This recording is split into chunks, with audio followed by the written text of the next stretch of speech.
Hi friends, welcome back to this channel English Literature with Irdam.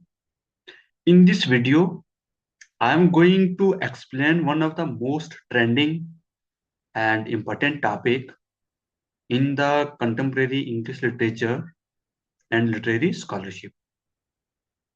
I'm sure that many of you would be unaware of this emerging topic as various exams ask questions directly or indirectly from these emerging areas. And here are some words that define the contemporary world.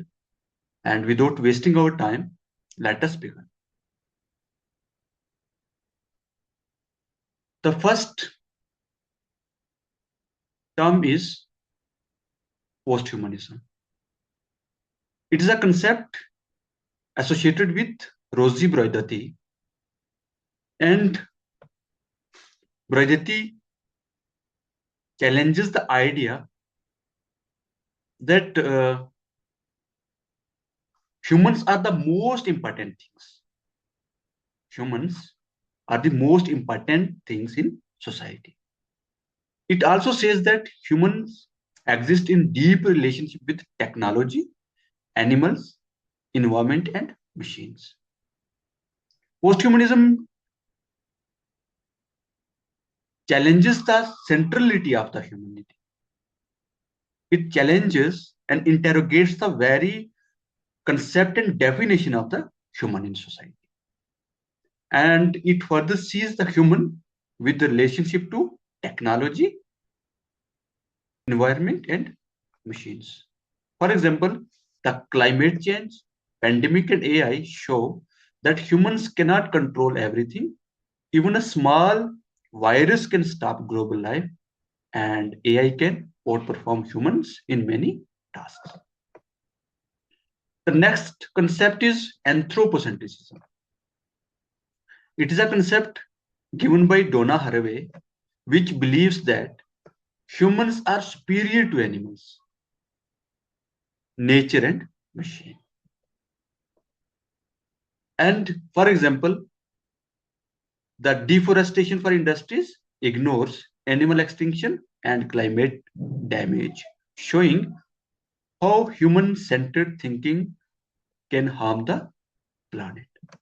Anthropocentrism again keeps the humanity at the center of the universe, and which makes a binary between the humans and the non-humans. And all the non-humans are then exploited and destroyed. Then comes the cyborg. Cyborg is a concept given by Manfred Kleins and Nathan Klein in 1960. So it is a being that is partly human and partly machine, physically or functionally.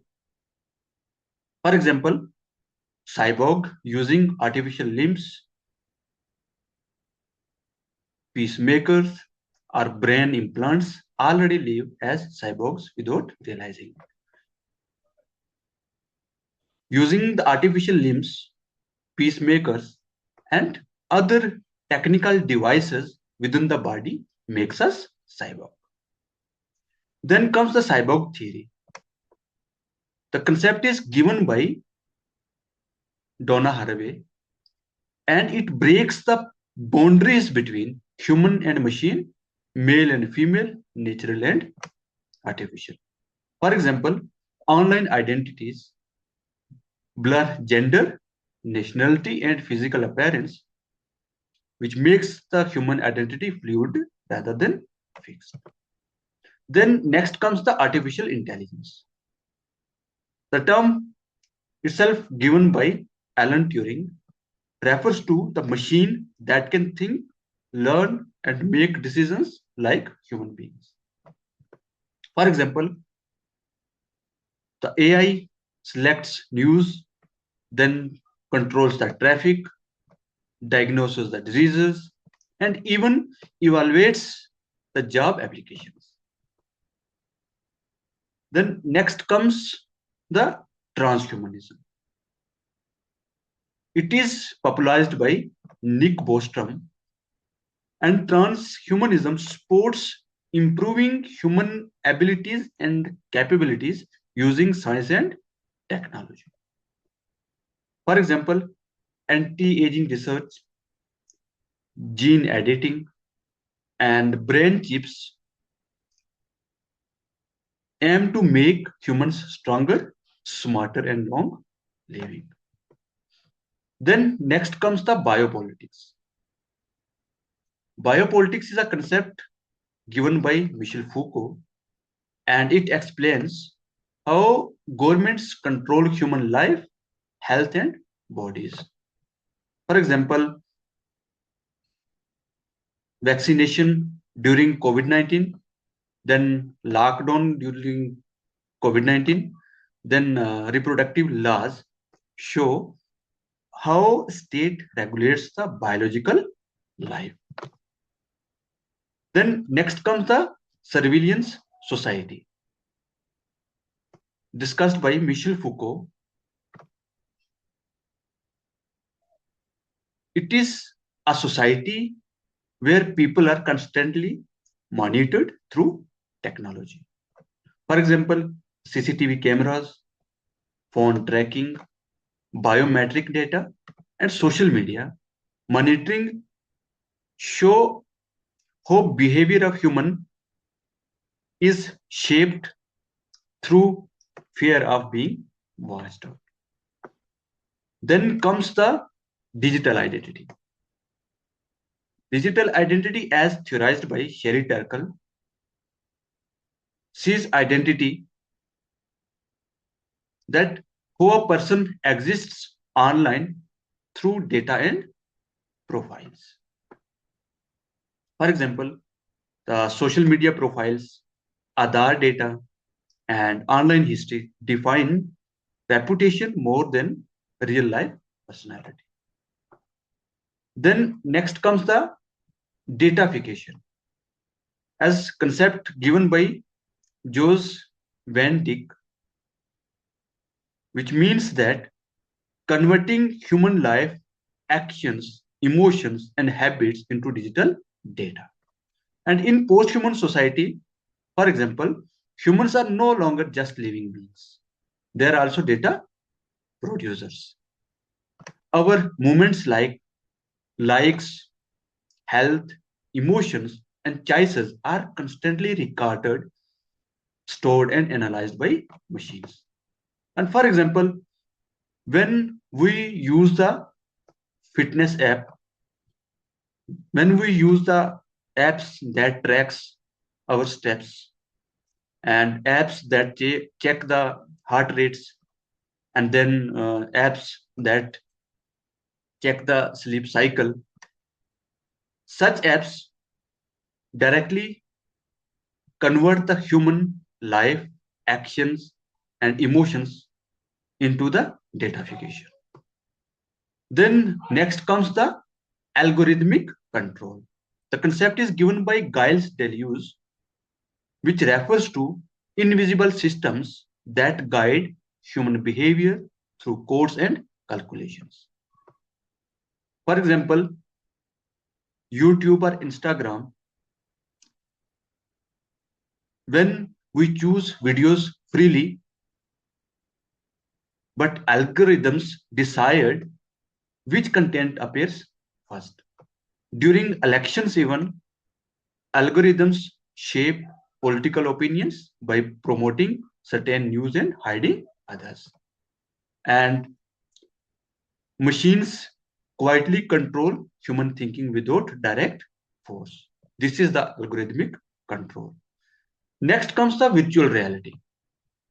The idea is popularized by Jaron Lanier, and virtual reality constructs an artificial environment that feels real and allowing people to experience the life without physical presence. In posthumanism, reality itself becomes flexible and digitally produced.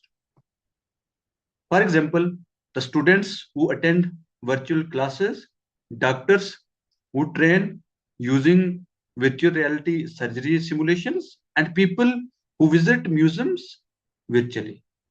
And then emotional reactions like fear, joy, excitement occur even though the environment is not real, showing how technology reshapes human experience. Then comes the posthuman body. The concept is given by Catherine Hales, in which the posthuman body is no longer purely biological. It is shaped, corrected, enhanced, and modified by technology, and the natural body is replaceable by a flexible, upgraded system. So, posthuman body believes that human biological body is not stable but unstable, and it can be modified with the help of technology.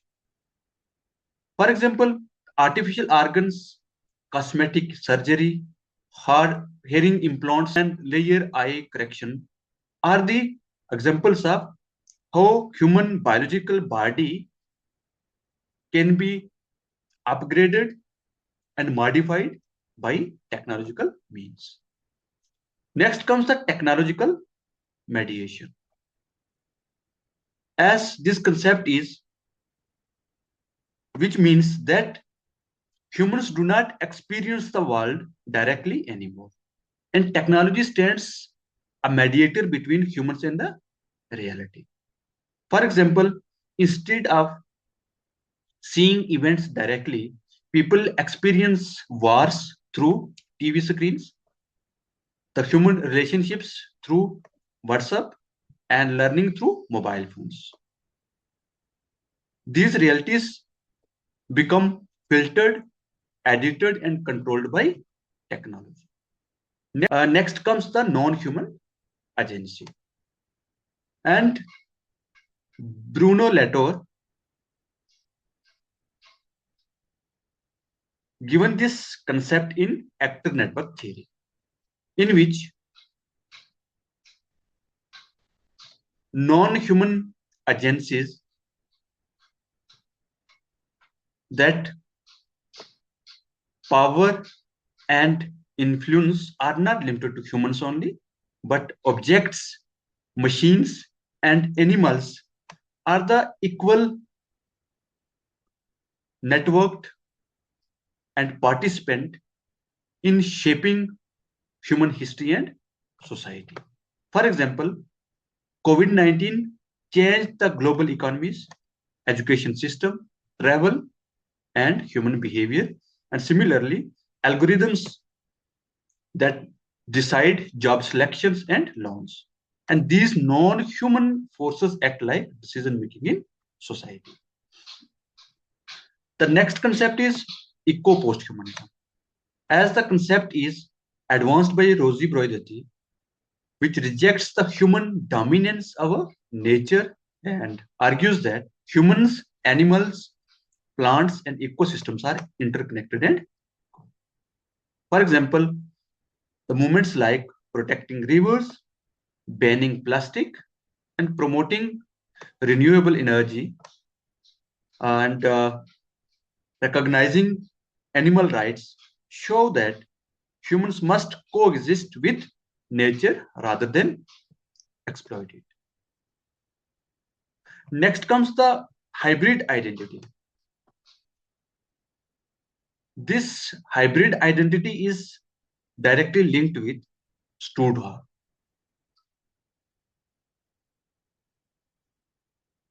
who claims that identity is not fixed or pure, but it is shaped by culture, technology, media, and social conditions.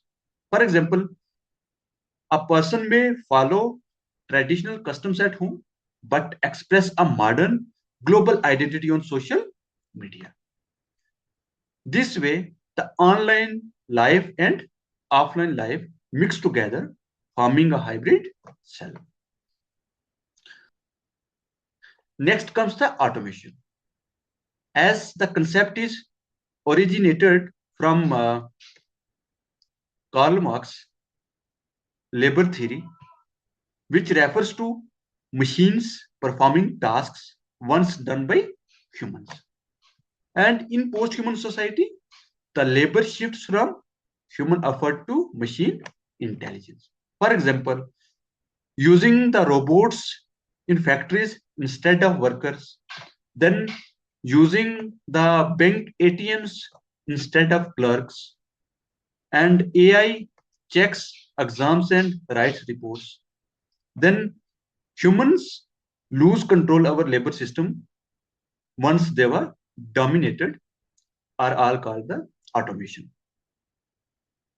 Then comes the disembodiment. The concept is explained by Catherine Hales, which refers to the living, communicating, and working without physical presence. And the body becomes less important than digital existence. For example, online degrees, virtual jobs, long distance relationship, and social media friendship allow people to coexist socially without meeting physically. Then comes the network society. The concept is coined by Manuel Castles, and it is a society in which the power, communication, and culture flow through digital networks rather than physical institutions. For example, the online protests, global social media movements, digital businesses, and remote work show how networks dominate the modern life. So I hope you enjoyed this video.